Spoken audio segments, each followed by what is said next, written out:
How to fix Google Chrome not working on an Android phone. Hello everyone, welcome back to our channel. So let's dive right in without wasting any time.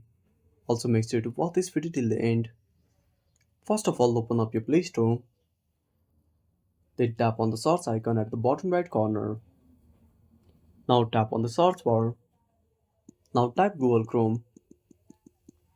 Then tap on search at the bottom right corner.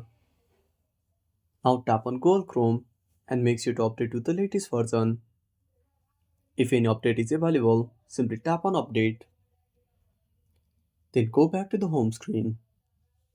Now open up settings on a device. Now scroll down and click on apps. Then go to app management.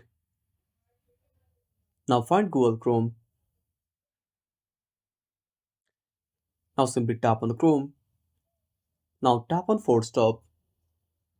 Then go to storage usage and tap on clear data. Now tap on clear all data and tap on OK. Now restart device. I hope this should fix your issue. And that's it.